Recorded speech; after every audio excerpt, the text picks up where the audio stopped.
Good morning, all dear students. I am Harshit Vishwakarma, and today I will explain the second chapter of the book First Flight of Class 10th.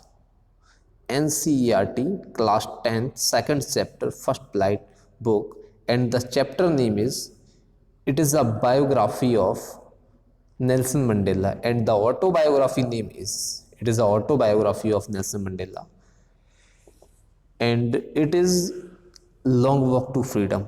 And in this autobiography he mentioned too many things about Africa and African National Congress, and how did he become the first black president in Africa, and how did he survive in that country. And many time it happens also that he has to go to the prison also. So students, let's discuss about this autobiography and the lecture named inauguration. And inauguration, it is a topic in his autobiography. Okay students, so let's start to explain. So students, जो autobiography है long walk to freedom, ये एक chapter है first flight book का second part है। जो इसमें से एक पर्टिकुलर टॉपिक था, जब वो प्रेसिडेंट वहाँ पे बन जाते हैं, तो प्रेसिडेंट बनने के बाद उनका जो जब वो प्लेज लेते हैं, शपथ लेते हैं, तो उसको उन्होंने नेम दिया हुआ है उस पर्टिकुलर इवेंट को इनॉग्रेशन। क्या नेम दिया हुआ है? द इनॉग्रेशन उन्होंने दिया हुआ है इस पर्टिकुलर इवेंट को नेम। तो इस चैप्टर को एक्सप्लेन करने से पहले मैं स्टूडेंट्स आप लोगों को थोड़ा सा इसका ओवरव्यू बताना चाहता हूँ कि इन्होंने अपनी लाइफ में क्या क्या किया, और इनकी लाइफ हिस्ट्री में कौन कौन से पर्सन थे, इनका जन्म कहाँ पर हुआ, और इन्होंने किस टाइप से अपनी लाइफ को सर्वाइव किया। सो स्टूडेंट्स, इनका जो जन्म हुआ था साउथ अफ्रीका में 18 जुलाई 1918 को हुआ था। स्टूडेंट, कब हुआ था? 1918 को हुआ था। एंड अगर मैं बात करूं इनके जो डेथ की मैं बात करूं तो 5 दिसंबर 2013 में ये इनकी डेथ हुई थी।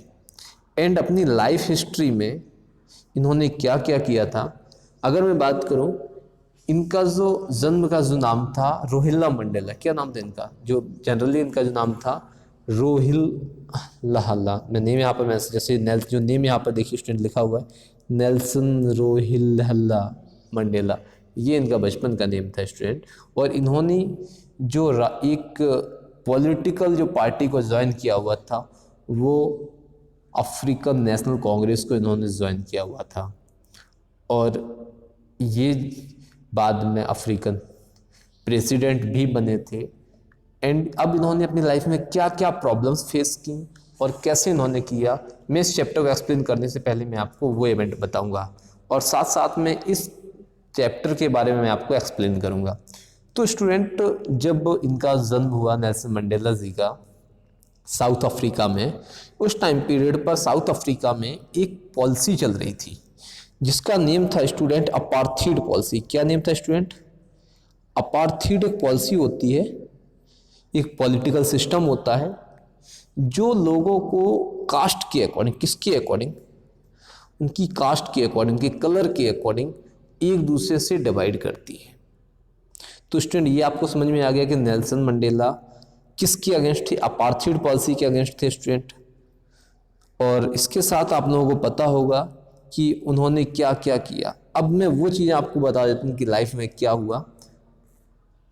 तो उन्होंने जब स्टार्टिंग में अगर मैं बात करूँ उन्होंने कैसे क्या किया, स्टार्टिंग में जब वो छोटे थे तो पहले वो ये सोचते थे कि वो पूरी तरह से फ्री हैं, लेकिन जब उन्हें स्टार्टिंग में ये पता चला कि वो फ्री नहीं है, क्योंकि वो कुछ भी काम करने जाते थे फिर भी किसी न किसी पर्सन की बाउंडेशन होती थी, तो फाइनली उन्होंने क्या किया, अफ्रीकन नेशनल कांग्रेस को ज्वाइन कर लिया था। तो स्टूडेंट्स, ये जो एक्सट्रैक्ट यहाँ पर दिया हुआ है इसके बारे में थोड़ा सा मैं बता देता हूँ कि इन्होंने क्या किया था।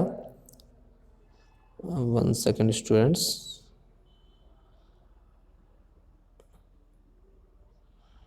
Yes, have you heard of Nelson Mandela? क्या आप में से किसी ने अभी तक नेल्सन मंडेला का नाम सुना हुआ है? जो नेल्सन मंडेला थे, उन्होंने अपार्थीड के अगेंस्ट, किसके अगेंस्ट? अपार्थीड जो पॉलिसी थी उसके अगेंस्ट बहुत ज़्यादा लड़ाई लड़ी, और अप्रॉक्स 30 ईयर्स, कितने 30 ईयर्स तक, कितने 30 ईयर्स तक उन्होंने यहाँ पर कंप्लीटली, अगर मैं बात करूँ 27 ईयर्स वो जेल में रहे थे। कहाँ पर रहे थे? 27 ईयर्स, मीन्स अप्रॉक्स 27 ईयर्स वो जेल में रहे थे। मंडेला बिकेम द फर्स्ट, अब उसके बाद वो फर्स्ट ब्लैक प्रेसिडेंट बने थे। और ये जो एक्सट्रैक्ट है ये उनकी ऑटोबायोग्राफी के बारे में है, इनकी जो आत्मकथा है उसके बारे में दिया हुआ है। और उसमें जब इनकी प्लेज होती है, जो द इनॉग्रेशन जो टॉपिक है उसके बारे में बताया गया है। और ये जो टाइम, अगर आप लोग स्टूडेंट देखना चाहते हैं तो 10 में 1994 की आप BBC के न्यूज़ पे आप ओपन करिएगा और उसको देखिएगा कि इस चैप्टर में जो भी सारी चीज़ें दी गई हैं, इसमें एक बीच में एक शपथ उन्होंने ली थी वो वहाँ पर दी गई है, वही आपको सेम वहाँ पर सुनने को मिल जाएगी। कब? 10 में 1994 को।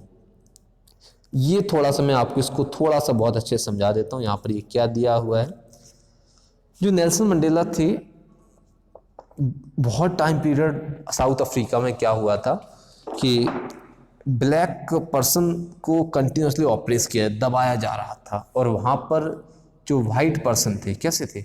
वाइट पर्सन थे, वो उन पर राज कर रहे थे।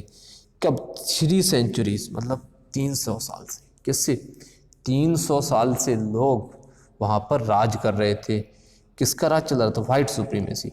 और जो नेल्सन मंडेला थे, उनकी पार्टी जब जीती तो 400 में से उन्हें 252 वोट्स मिले। कितने? 400 में से 252 वोट्स उन्हें मिले। और अब जब ये जीत चुके, और ये अफ्रीका की हिस्ट्री में, साउथ अफ्रीका की जो हिस्ट्री थी उसमें ये पहली बार ऐसा हुआ था। तो ये जहाँ पर हुआ था ये यूनियन बिल्डिंग है। कहाँ पर है? यूनियन बिल्डिंग का जो एम्पी थिएटर जो ओपन एरिया होता है उसकी प्रिटोरिया जो प्लेस है वहाँ पर हुआ था। कहाँ पर हुआ था? प्रिटोरिया की जो यूनियन बिल्डिंग है उसका जो ओपन जो एम्पी थिएटर था। वो एम्पी थिएटर क्या होता है? जो भी चीज़ जब ओपन होती है, इस पर छत ना हो, ओपन हो एरिया, तो वहाँ पर स्टेज बनाई हुई इसमें छत नहीं थी। और पूरी वर्ल्ड से 140 प्लस, कितने 140 से भी ज़्यादा कंट्रीज़ के लोग इस बात के लिए अपनी वहाँ पर अपना रिस्पेक्ट दिखाने के लिए आ रहे थे कि हाँ आप लोगों के साथ में काम करने के लिए रेडी हैं। तो इस टाइप से ये लाइफ हिस्ट्री में उन्होंने ऐसा हुआ। और उन्होंने कैसे, और ये जो इसके साथ एक चीज़ और बता दूं, जुबलियंट सीन ऑफ स्ट्रीट्स। अब ये जो जुबलियंट सीन रहा था ये क्या था? प्रिटोरिया की जो गलियां थीं, प्रिटोरिया की जो गलियां थीं वहाँ पर ये सारी चीज़ें क्या थी? यहाँ से समझिए थोड़ा सा। Jubilant scenes of the streets followed the ceremony of black white and colours celebrating together.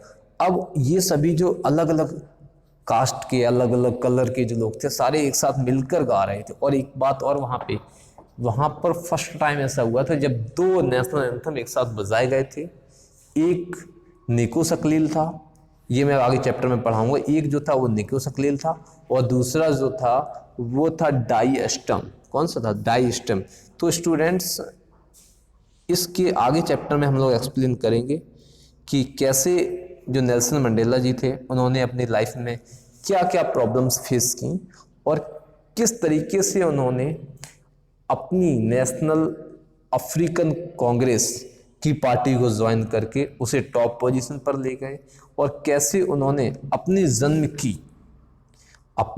की जो 1994 टू 1999 के बीच में, कब 94 टू 1999 तक ये वहाँ पर प्रेसिडेंट बने थे।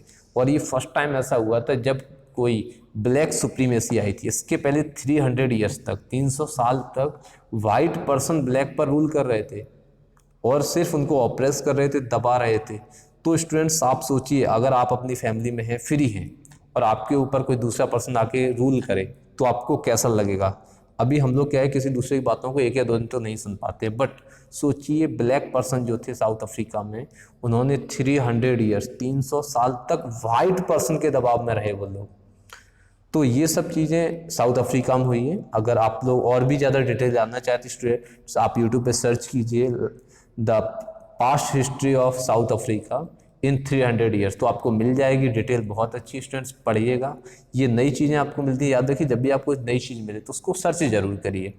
तो स्टूडेंट आज का लेक्चर कैसा लगा, और जो आगे जो मैं एक्सप्लेन करूँगा चैप्टर्स का पैराग्राफ वाइज एक्सप्लेन करूँगा, उसमें मैं आप लोगों को बताऊँगा कि उन्होंने क्या क्या सोचा हुआ था और उनकी लाइफ में क्या क्या प्रॉब्लम्स आई और कैसे उन्होंने इस चीज़ को सॉल्व किया है। ओके स्टूडेंट्स, आज का वीडियो लेक्चर आपको कैसा लगा? अगर किसी भी स्टूडेंट का कोई भी डाउट हो, कोई भी प्रॉब्लम हो, कमेंट करिए। Okay students, thanks for watching.